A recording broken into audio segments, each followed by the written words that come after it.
ID Pusat Bapak Muhammad Ramli SSI. Mudah-mudahan bisa memberikan sedikit pencerahan kita pada kita tentang ID dan kegiatan ID selama ini dan ke depan. Kepada Bapak Ketua ID Pusat, dipersilakan dengan hormat. Terima kasih Pak Mursalim. Alhamdulillah, segala puji bagi Allah Tuhan seluruh sekalian alam. Hari kita dipertemukan yang mulia ini, sebuah jaringan Webex yang bisa menyambungkan kita antara satu dengan lain meskipun tidak dunia nyata. Bismillahirrahmanirrahim. Assalamualaikum.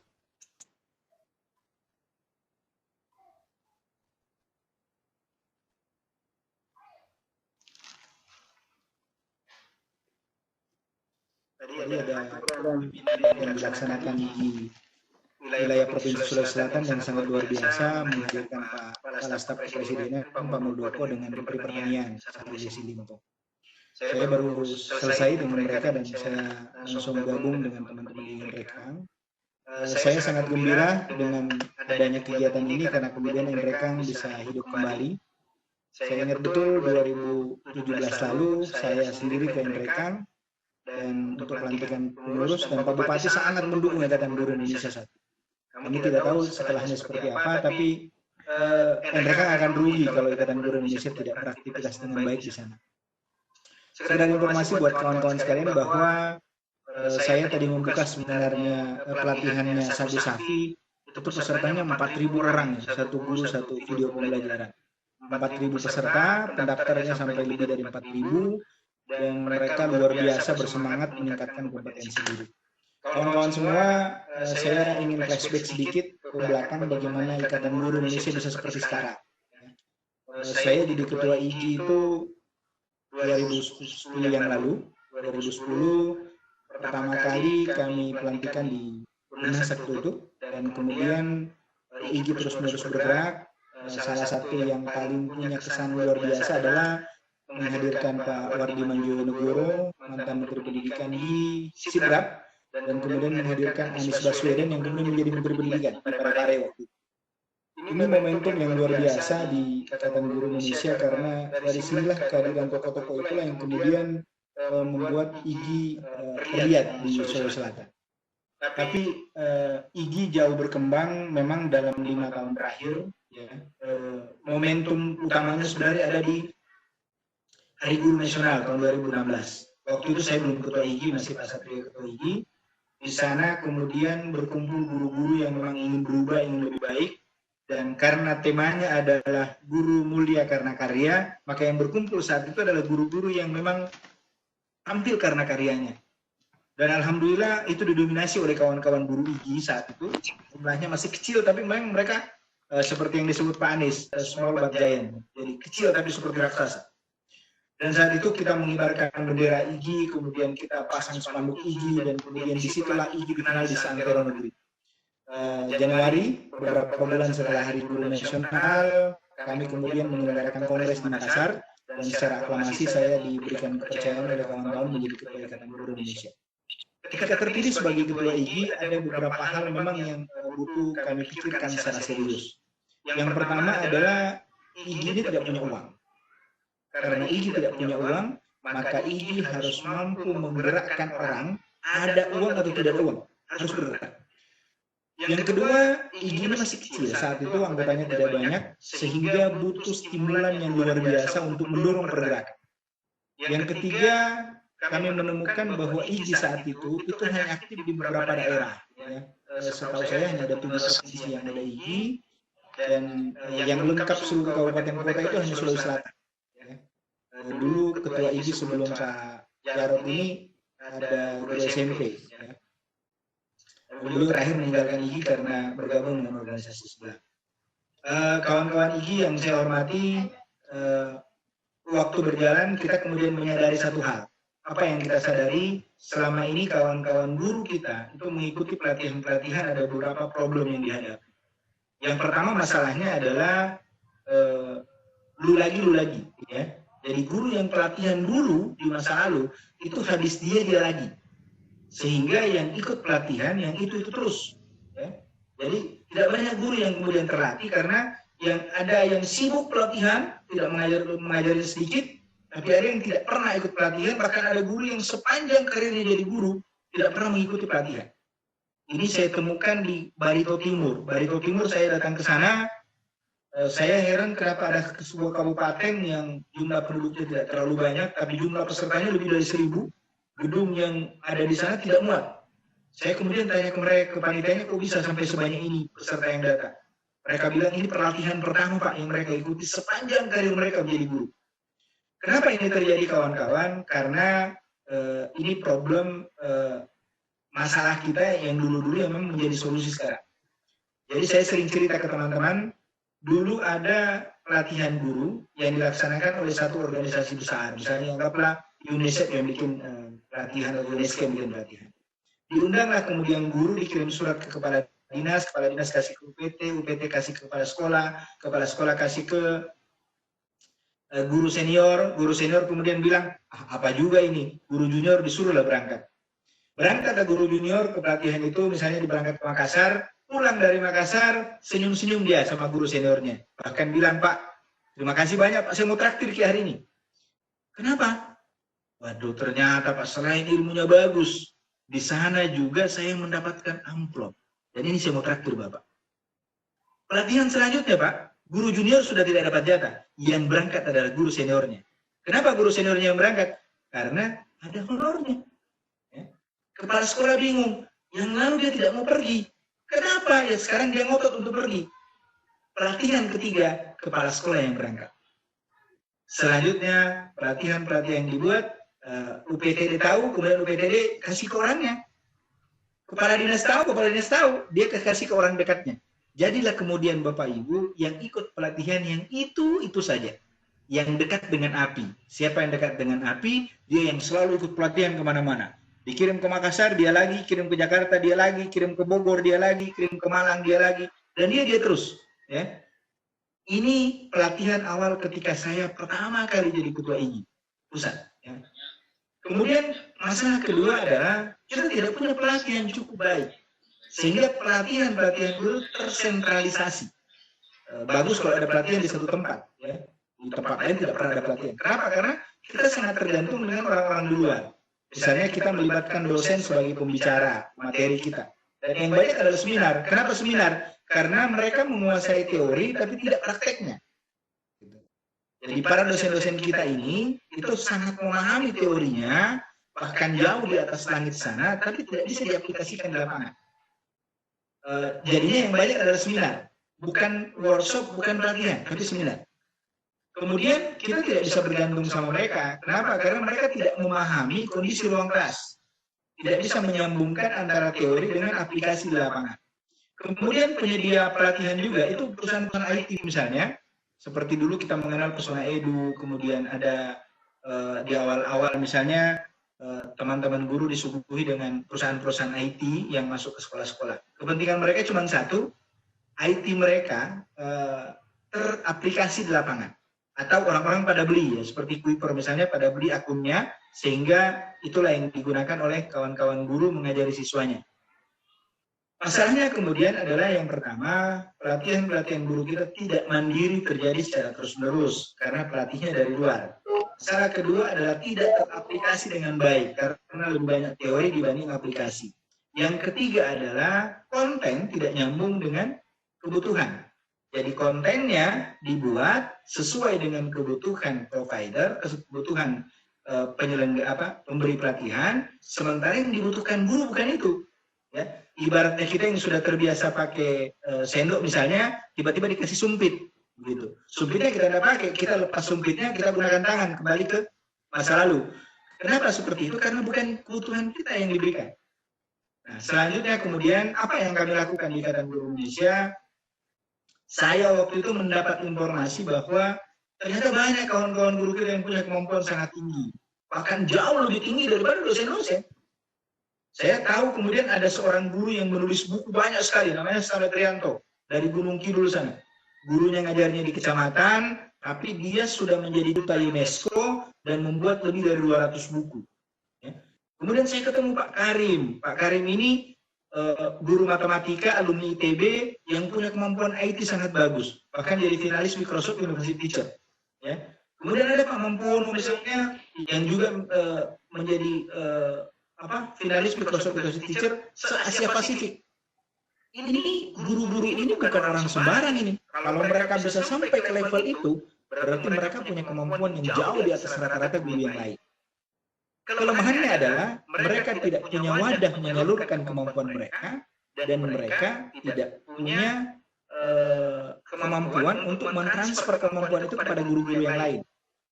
Jadilah kemudian kami berpikir, waduh, ini kesempatan, saya bilang. Jadilah kemudian kami membuat semacam sayembara, kami mengundang guru-guru yang punya kemampuan baik, mengirimkan video mereka, mengirimkan karya mereka, mengirimkan deskripsi mereka, kami kumpulkan di Surabaya waktu itu. Karena ini terkait kita mau bahas ya, IGI dulu dengan IGI nanti. Kami kumpulkan di Surabaya waktu itu 147 orang kumpul di Surabaya. Saya kemudian betul-betul surprise, kenapa? Karena ternyata banyak guru kita yang hebat. Ada namanya Holik dari Pasuruan, Jawa Timur. Itu bikin Saku Sanok namanya, satu guru satu inovasi pembelajaran. Itu sudah sangat canggih saat itu. Meskipun sekarang kita kemudian mengenalnya itu ketinggalan ya. Sekarang, tapi 5 tahun lalu itu canggih. Kami kemudian membuat yang namanya mengistilahkan, kami keluar itu kita bingung juga mau kasih nama apa. Akhirnya kami menyebutnya Kanal Pelatihan Ikatan Guru Indonesia. Mulailah itu dilatihkan. Tapi ada satu masalah lagi. Masalahnya apa? Masalahnya adalah banyak teman-teman ini yang punya kemampuan tinggi, inginnya guru itu langsung punya kemampuan sama dengan dia. Saya sampaikanlah Pak Karim. Pak Karim, Anda punya kemampuan sangat tinggi, tapi guru takut karena mereka tidak sampai ke level itu. Coba bikinlah pelatihan-pelatihan yang lebih sederhana di awal.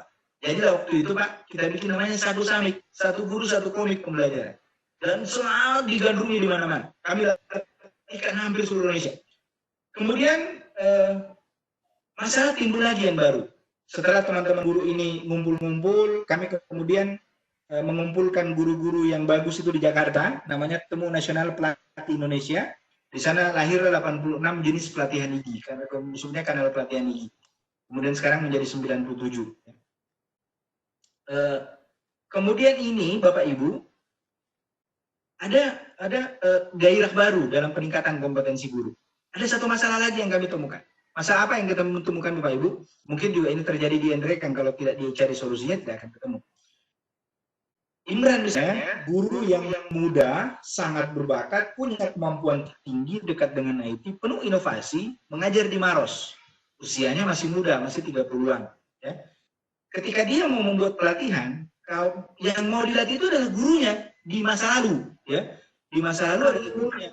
Sehingga mereka kemudian datang, menyampaikan, waduh, kalau Imran yang mau latih saya, itu kurang ajar namanya. Kenapa? Dulu kan dia bisa seperti sekarang itu karena saya yang ngajar dulu. Ya. Ini kendala psikologis yang terjadi.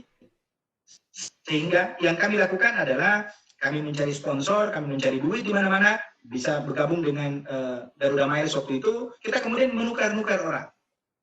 Imran dari Maros melatih di Kalimantan, Pak Karim dari Semarang melatih di Papua, melatih di Kalimantan, di Ambon, melatih di Sumatera, kemudian yang dari Sumatera melatih di Papua, yang dari Papua melatih di Jakarta. Kami tukar-tukar seperti itu. Kemudian kami minta mereka publikasikan sebesar-besarnya, termasuk ke guru-guru di sekolah sendiri. Guru-guru di sekolah kemudian bertanya, Pak, sebenarnya apa itu yang dilatihkan itu Dinda di sana? Kenapa itu orang serius sekali belajar? Nah, di sini prinsipnya adalah botol tadi yang kosong itu tadinya tertutup kepalanya, kemudian tiba-tiba sudah terbuka dengan adanya pertukaran-pertukaran pelatih itu. Jadi botol kosong tadi itu kemudian terisi, tidak ada isinya, tapi ditutup botolnya karena tidak mau dilatih sama mantan muridnya.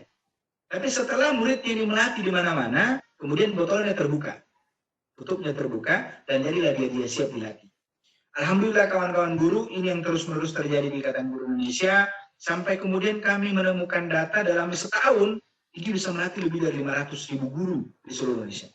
Dan pelatih IGI sekarang sudah ada 1.000 guru, dan yang luar biasa adalah mereka ini punya 3 hal yang ternyata dalam wabah COVID-19 ini sangat berguna.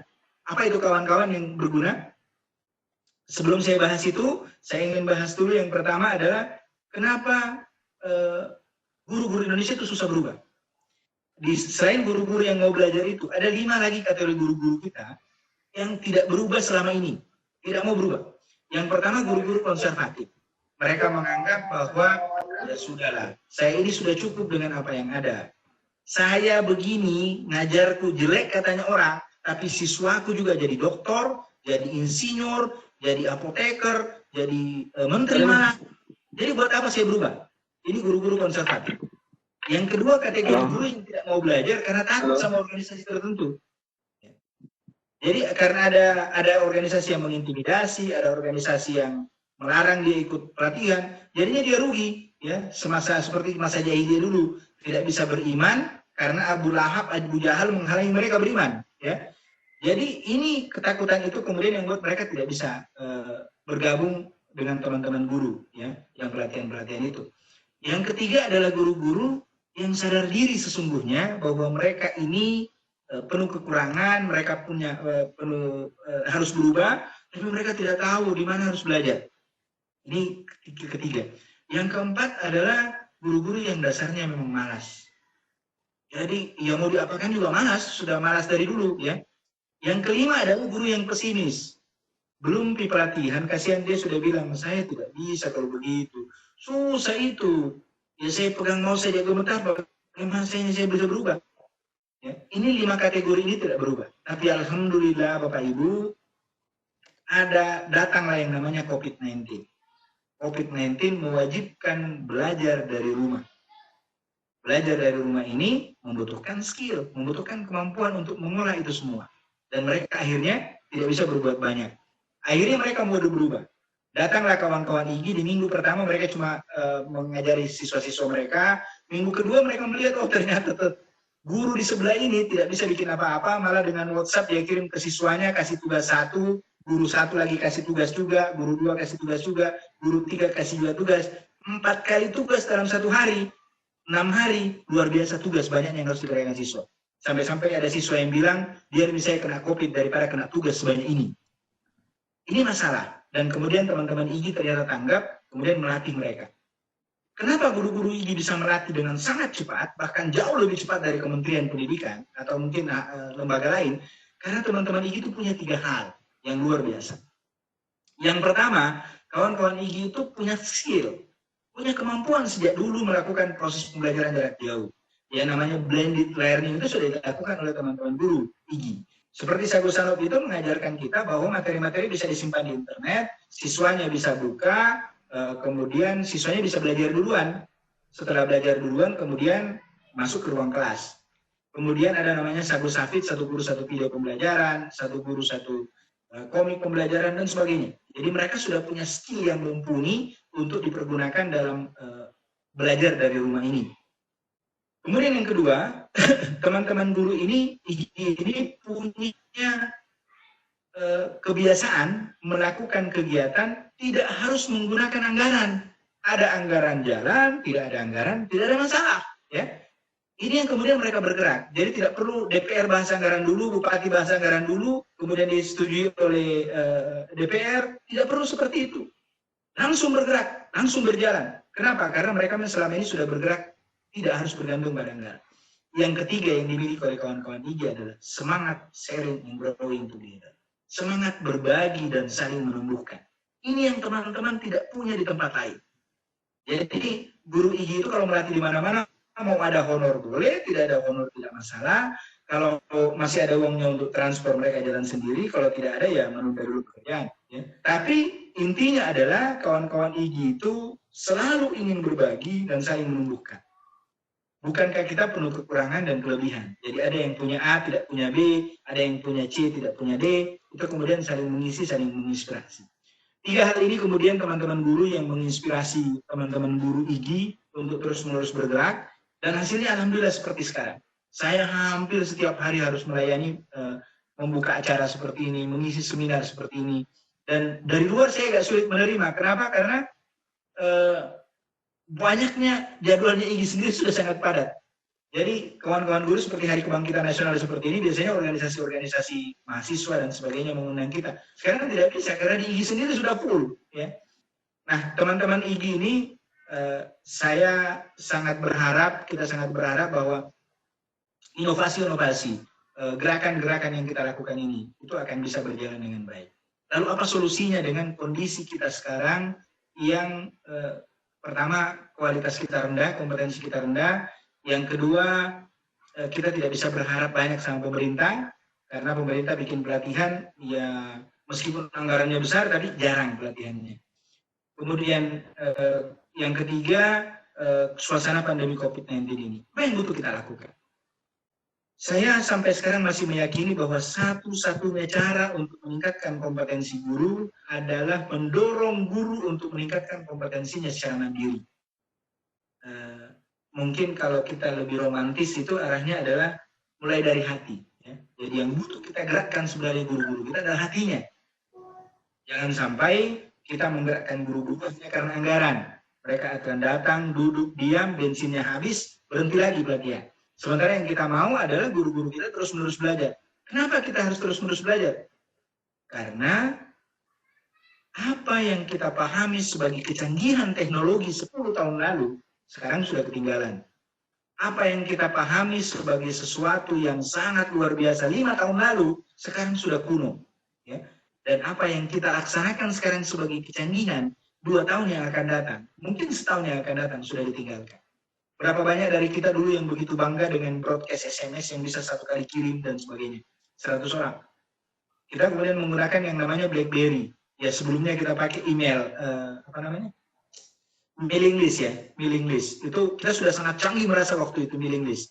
10 tahun lalu di IGI saya menggunakan mailing list untuk berkomunikasi dengan teman-teman. Tapi kemudian mailing list sudah siapa yang pakai sekarang? BlackBerry siapa yang pakai sekarang? Sekarang sudah jauh ketinggalan dengan adanya Android, kemudian muncullah WhatsApp dan sebagainya.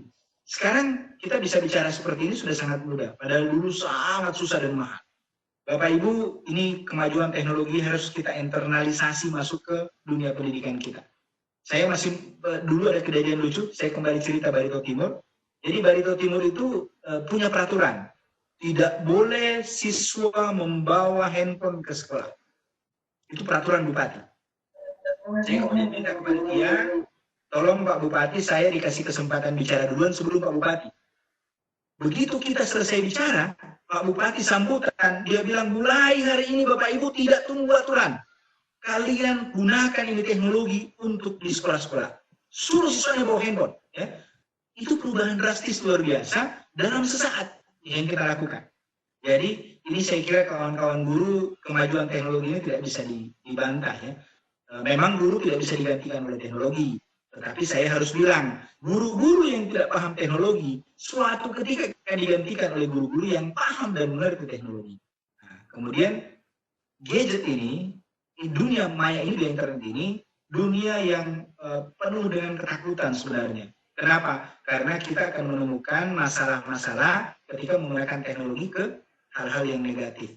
Tapi teknologi ini seperti air yang mengalir dari atas gunung. Kalau kita tidak mengarahkannya dengan baik, dia akan melebar kemana-mana, menghantam siapa saja, ya. Ketika dia mengalir serampangan, maka butuh kita arahkan ke tempat yang baik. Kita sibukkan siswa-siswa kita dengan hal-hal yang menarik di dunia pendidikan, bukan hal-hal yang menarik di sisi negatifnya. Dan teknologi ini seperti pisau, ya. Dia bisa sangat kejam, membunuh dan sebagainya. Pisau dapur itu bisa digunakan untuk membunuh, tetapi kita juga tidak bisa lepas bahwa dapur kita tidak bisa baik kalau tidak ada pisau. Ya. Tidak bisa kita memotong sayur, tidak bisa kita mengerjakan ikan, tidak bisa kita menghasilkan masakan yang enak tanpa pisau. Nah, pisau, teknologi seperti pisau, bisa digunakan untuk kebaikan, bisa digunakan untuk kejahatan. Ya, kita juga bisa melakukan hal-hal negatif sudah ada di sini, tapi kita mengarahkannya ke hal-hal yang positif. Dan inilah yang dilakukan oleh kawan-kawan Ikatan Guru Indonesia. Dan hari ini saya sangat berbahagia, bayangkan Pak Muldoko itu diundang oleh IGI wilayah. Ya, bukan IGI pusat yang diundang. Kalau kemarin Dirjen diundang oleh IGI pusat, ini Pak Muldoko diundang oleh IGI wilayah. Kemudian beliau datang dengan sangat serius. Pak Sarul Yassin Limpo, Menteri Pertanian kita, itu sebenarnya kita tidak undang. Beliau ingin terlibat. Ini sudah luar biasa di Ikatan Guru Indonesia. sebuah perkembangan yang sangat signifikan di era pandemi COVID-19 ini. Dan teman-teman guru, ayo terus-menerus bergerak. Di Sulawesi Selatan ini perkembangannya luar biasa, dan kita tidak akan berhenti, tidak akan terus-menerus berjalan. Kita sadar betul, tidak akan berubah kompetensi guru kita kalau bukan kita sendiri yang mengubahnya. Itu prinsip. Kenapa? Karena kita tidak bisa berharap siapa-siapa. Guru sendiri yang harus mengubah kompetensinya untuk bisa lebih baik. Saya kira seperti itu teman-teman IGN Rekang. Semoga pelatihan ini bisa continue terus-menerus dilakukan. Biayanya murah, kita punya fasilitas dari PSMK, dulu ada dari Simeo, sekarang ada juga yang namanya LARC, ada yang namanya Zoom, dan sebagainya. Microsoft juga bisa, teman-teman IG boleh menggunakan Microsoft, dan jauh lebih bagus Microsoft Teams itu, karena bisa pelatihan 24 jam non-stop bisa. Ya. Tidak perlu dijadwal, karena memang sudah. Dan IG punya keistimewaan di sana. Apa itu? Kami punya 1 juta akun Microsoft. Ya, 1 juta. 1 juta itu belum habis. Teman-teman tinggal gabung ke IG akan bisa minta akun Microsoft itu. Dengan keberadaan akun Microsoft itu, kemudian teman-teman bisa menggunakan Microsoft Teams, itu bisa kapanpun kalian punya, bisa melakukan itu. Dan ini sesuatu yang luar biasa saya kira. Dukungan perusahaan besar seperti Microsoft, Samsung, ke Ikatan Guru Indonesia itu sangat luar biasa. Terima kasih kawan-kawan sekalian, terus berjuang meningkatkan kompetensi guru. Wabillahi taufiq wal hidayah. Wassalamualaikum warahmatullahi wabarakatuh. Dan saya mohon maaf tidak bisa ikut pelatihan sampai selesai. Saya mohon izin sekalian. Kalau ada yang mau ditanyakan, kita bisa mungkin punya waktu sekitar 5 sampai 5 menit untuk berdiskusi.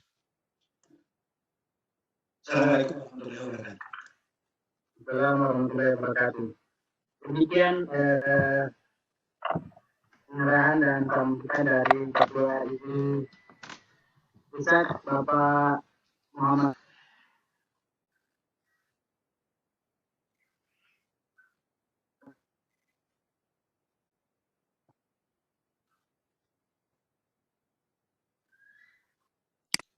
Pak Nur Salim, maaf nggak ada suaranya. Bunda Ika mungkin diambil alih tanya jawab dengan Pak Ketum.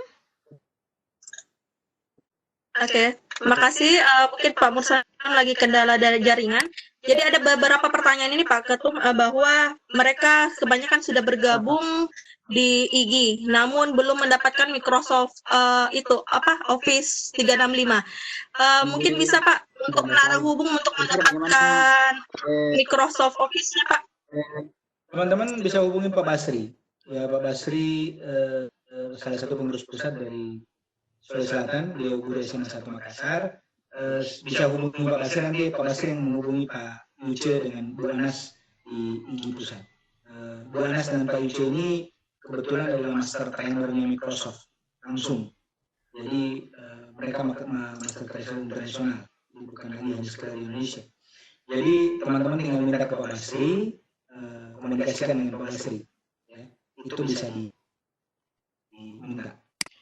Ketum, iya. Jadi mungkin bisa dikolektif dulu dari pengurus ya Pak ya, Bro, kemudian diberikan ke Pak. Tapi ya, saya tidak tahu mekanismenya, tapi teman-teman coba kontak Pak Basri. Ketum, kalau nggak salah Pak Imran juga punya. Mencek karena komunikasi yang terputus. Ketum, kalau nggak salah Pak Imran Makassar juga bisa membuatkan. Pak Imran juga bisa. Pak Imran juga bisa Bunda, jadi dikoordinir. Bisa juga hubungi Pak Imran. Ya. Oh iya Pak Imran, iya. Karena kan kemarin sempat bikin pelatihan, Pak Yuce datang ke Makassar.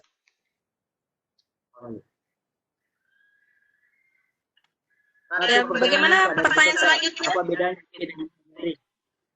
Apa ya? Apa beda dengan dari? Ini pertanyaan 10 tahun lalu, Pak. Iya. Bagaimana IG dan PGRI bedanya? Ya pertama sebenarnya hanya beda beberapa huruf, Pak. Itu bercandanya Pak.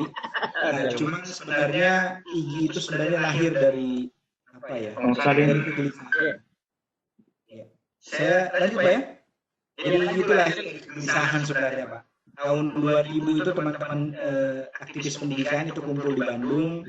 Mereka gelisah dengan tidak adanya komponen bangsa ini yang serius mengurusi peningkatan kualitas guru Indonesia, termasuk pemerintah. Dan pemerintah memang sudah kita sadari mereka tidak mampu melakukan banyak hal karena keterbatasan regulasi dan sebagainya. Akhirnya itu yang dilakukan oleh teman-teman guru, kemudian membentuk yang namanya Klub Guru Indonesia. Ya, Klub Guru Indonesia ini dulu tidak punya dasar hukum apa-apa. Ya. Kemudian mereka melakukan aktivitas-aktivitas peningkatan kompetensi guru, tapi masih sedikit-sedikit. Dulu saya di IGI Sulsel itu ya paling bikin seminar, mengundang tokoh-tokoh gitu supaya ada hal yang bisa kita dengar-dengar. Belum ada seperti sekarang ada yang namanya workshop dan sebagainya, belum ada seperti itu seperti sekarang. Kemudian muncullah Undang-Undang Guru dan Dosen tahun 2005, nomor 14 ya, tahun 2005.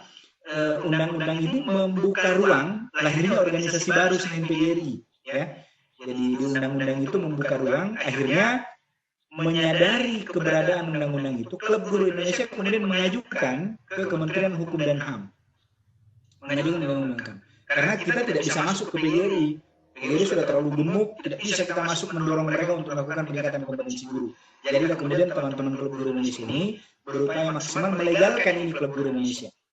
Tapi karena Klub Guru Indonesia ini namanya klub ya, oleh Kementerian Hukum dan HAM diminta mengganti nama supaya namanya keren gitu ya. Jadi bukan klub, kalau klub kan ya seperti apa ya? Klub sepak bola saja tidak menyebut dirinya klub gitu. Nah, keluarlah kemudian saran dari Kementerian Hukum dan HAM supaya kata klub itu diganti menjadi ikatan. Dan kita gembira dengan kata itu, Ikatan Guru Indonesia. Jadilah kemudian Bapak Ibu resmi IGI ini menjadi sebuah organisasi guru dan kemudian diterima dengan baik oleh Kementerian Pendidikan. Kenapa? Karena Kementerian Pendidikan juga sebenarnya menunggu ada organisasi yang mau mengembangkan kompetensi guru. Ya. Nah, jadi gayung bersambut sebenarnya kebutuhan kita atas pengembangan kompetensi guru difasilitasi oleh IGI. Terus menerus kita jalan dan alhamdulillah di kepengurusan saya sebagai ketua umum, aktivitas-aktivitas itu terus menerus berjalan. Bedanya lagi dengan teman-teman PGRI, guru-guru di IGI itu mayoritas guru-guru muda, sangat dekat dengan, ya kalau kita menyebutnya adalah generasi milenial ya. Tapi juga ini tidak bisa disangkut pautkan dengan umur, karena ada guru kita dari Sukabumi ya, itu usianya sudah mau pensiun ya, Ibu Neni itu, tapi luar biasa, lebih hebat daripada anak muda itu ya, anak muda. Nah ini saya kira berbeda dari teman-teman di PGRI. Kemudian di IGI kita berusaha semaksimal mungkin semua pengurusnya itu guru, ya. Belum 100% sekarang. Tapi arahnya kita adalah organisasi guru itu dikelola oleh guru, dikembangkan oleh guru, dan dari guru untuk guru. Ya. Jadi kita berharap semua pengurusnya itu guru semua. Sehingga kita merasakan empati guru, ya. Empati guru. Kalau selama ini kan kalau misalnya ketuanya dari dinas pendidikan misalnya atau seorang profesor misalnya, mereka tidak mengenal dunia guru di bawah. Sakit-sakitnya guru, parah-parahnya guru, payah-payahnya guru itu tidak terdengar. Kenapa tidak terdengar? Karena mereka kan di atas ya, lebih banyak berkomunikasi dengan bupati lah dan sebagainya. Akhirnya tidak mengenal yang di bawah itu. Ini yang berbeda yang kemudian membuat IGI ya memang berbeda dengan PGRI. Ya. Jadi kita menjalankan itu semua, tapi kalau seperti anggota ya sama aja.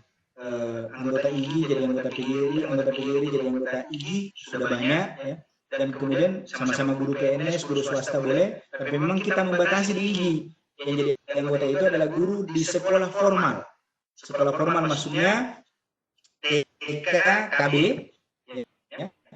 kelompok bermain, kemudian anak-anak, kemudian SD, SMP, SMA, SMK, SLB, MAN, ya, madrasah aliyah, kemudian semua madrasah swasta dan negeri itu boleh menjadi anggota IGI.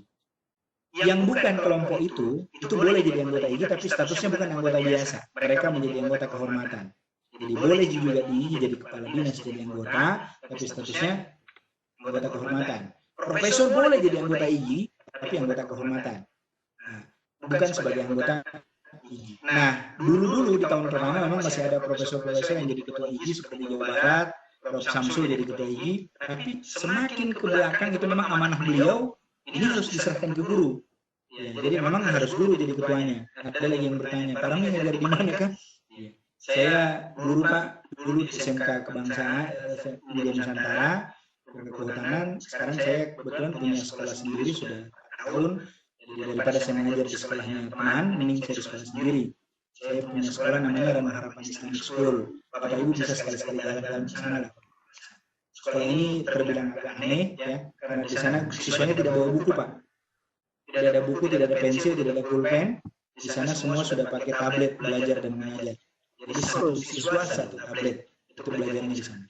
Alhamdulillah ini penamatan pertama tahun ini yang saya sangat bahagia karena mereka bisa hafiz Quran 7 juz, 5 sampai 7 juz itu mereka hafiz dan mereka tetap nilai-nilai lain itu tetap bagus. Di sana tidak ada PR, Pak. Jadi kita sudah menghapuskan yang namanya PR di sekolah itu.